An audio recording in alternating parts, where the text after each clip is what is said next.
Corona वैश्विक महामारी को फैले 6 माह से अधिक समय बीत चुका है और करीब 1 करोड़ लोग बीमार हो चुके हैं। लगभग 6 लाख से अधिक लोग अपनी जान गंवा चुके हैं। लेकिन एक सवाल जो 6 महीने पहले था वो आज भी वहीं खड़ा हुआ है कि ये बीमारी आखिर आई कहाँ से। क्या ये एक नेचुरल कैलेमिटी है या फिर इंसान के छेड़छाड़ का नतीजा, या फिर किसी देश ने इसे जानबूझकर फैलाया है ताकि वो विश्व शक्ति बन सके। इस मुद्दे से रिलेटेड जितनी भी कॉन्स्पिरेसी थ्योरीज आजकल चल रही हैं, आज हम उसी पर बात करने वाले हैं और एक एक करके हम सभी थ्योरीज पर नज़र डालेंगे कि क्या क्या थ्योरीज सामने आई हैं। तो चलिए शुरू करते हैं। तो सबसे पहली बात जो कही गई वो ये कि ये वायरस वुहान वेट मार्केट या फिर वुहान सी फूड मार्केट से शुरू हुआ। WHO ने कहा कि सबसे ज़्यादा केस इसी एरिया से लिंक पाए गए। यहाँ पर एक 65 साल की उम्र की महिला को कोविड पॉजिटिव पाया गया था। उसके बाद 2 दर्जन से भी अधिक केस आए और 1 जनवरी 2020 को इस मार्केट को बंद कर दिया गया। दूसरी थ्योरी तब शुरू हुई जब अमेरिकन सेनेटर टॉम कॉटन ने फॉक्स न्यूज़ के एक लाइव शो में बैठकर ये कहा कि ये वायरस जानबूझकर वुहान इंस्टीट्यूट ऑफ वायरोलॉजी से फैलाया गया है या फिर ये वहीं से शुरू हुआ है। हाल ही में अमेरिकन प्रेसिडेंट डोनाल्ड ट्रंप भी इस तरह के आरोप चाइना पर लगाते रहे हैं।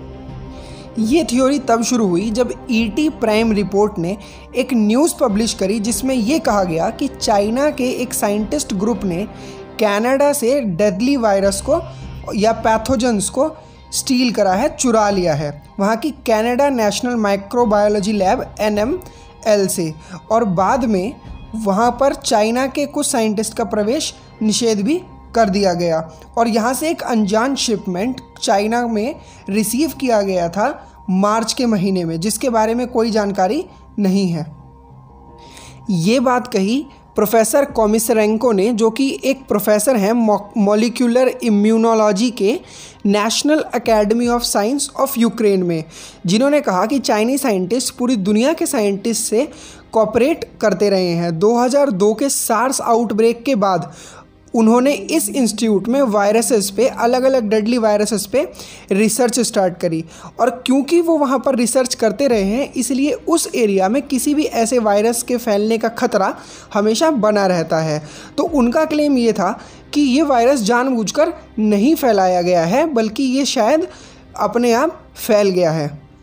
जो हमारी आज की 5th थ्योरी है वो तब शुरू हुई जब डॉक्टर फ्रांसिस बॉयल, जो कि बायो वेपन एक्ट के क्रिएटर हैं, जब उन्होंने क्लेम करा कि कोरोना वायरस एक ऑफेंसिव बायोलॉजिकल वॉरफेयर टेक्निक है जिसे DNA जेनेटिक इंजीनियरिंग के द्वारा बनाया गया है, क्योंकि एक वायरस एक पर्टिकुलर इन्वायरमेंट में ही सर्वाइव कर सकता है। कोई वायरस अगर फैलेगा तो या तो ठंडे इलाके में फैलेगा या गर्म इलाके में, लेकिन पूरी दुनिया में एक साथ इसका फैल जाना किसी दूसरी ही तरफ इशारा करता है।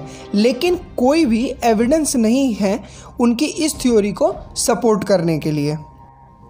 एक थ्योरी ये भी है द 5G कनेक्शन। हालांकि ये कुछ हास्यास्पद है क्योंकि पॉपुलर अमेरिकन सिंगर कैरी हिल्सन ने ये ट्वीट करा कि क्योंकि 5G एक्सपेरिमेंट किया गया है इसीलिए कुछ लोगों को रोड पर देखा गया चक्कर खाकर गिरते हुए, और उन्होंने कहा कि ये कोविड जो है ये 5G टेस्ट की वजह से स्प्रेड हुआ है। हालांकि इसका कोई एविडेंस नहीं है, तो ये थ्योरी बिल्कुल ही नाकाम साबित हुई। ये थ्योरी आई चाइना की तरफ से क्योंकि चाइना ने कोविड के फैलने का आरोप US के ऊपर ही मढ़ दिया और उन्होंने कहा कि वो US सोल्जर्स जो चाइना भेजे गए थे वॉर ट्रेनिंग के लिए वो कोविड अपने साथ लेकर आए थे और उन्होंने ही कोरोना वायरस को चाइना में फैलाया है, लेकिन इस बात के भी कोई साक्ष्य नहीं मिले हैं।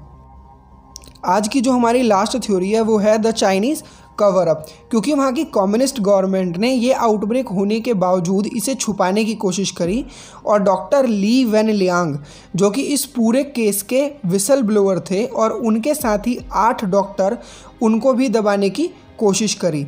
लेकिन ये मामला स्पॉटलाइट में तब आया जब डॉक्टर ली की मौत कोविड-19 की वजह से ही हुई जबकि वो इसी बीमारी का इलाज कर रहे थे और वो ये क्लेम कर रहे थे कि ये एक महामारी बन सकती है जो पूरे वुहान में फैल चुकी है, लेकिन तब उनकी बात को सीरियसली नहीं लिया गया।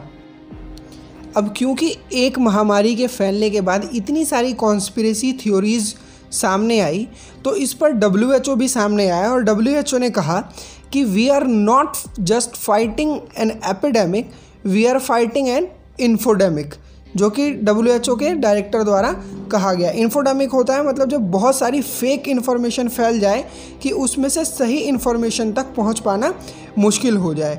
लेकिन WHO चाहे जो भी कहे, WHO पर भी इस मुद्दे को छुपाने के आरोप लगते रहे, क्योंकि जब दिसंबर में ही वुहान में ये वायरस फैल गया था तो इसे ग्लोबल इमरजेंसी या फिर ग्लोबल एपिडेमिक घोषित करने में क्यों देरी की गई। अब WHO चाहे जो भी कहे, इंग्लिश की एक बड़ी मशहूर कहावत है, there is no smoke without fire. दाल में कुछ तो ज़रूर काला है, कहीं ना कहीं कुछ ना कुछ ज़रूर गलत हुआ है, वरना ये बीमारी इतनी बड़ी नहीं हो सकती थी। और वो वायरस जिसके लिए पूरी दुनिया तैयार थी, लेकिन फिर भी पूरी दुनिया की सभी तैयारियां धरी की धरी रह गई। अमेरिका में 1.5 लाख से ज़्यादा लोग अपनी जान गंवा चुके, लेकिन वो वुहान जहां से ये वायरस शुरू हुआ था वहां पर केवल 4000 मौतें हुई और टोटल केसेस अभी भी 83,000 के आसपास बने हुए हैं। ये अपने आप में संदेह खड़ा करता है। इन सभी बातों में से आप किस बात पर भरोसा करेंगे, ये आप पर निर्भर करता है। आप क्या सोचते हैं हमें कमेंट सेक्शन में ज़रूर बताएं। वीडियो पसंद आई हो तो वीडियो को लाइक करें और चैनल को ज़रूर सब्सक्राइब करें, क्योंकि अभी और ऐसी वीडियोस आने वाली हैं।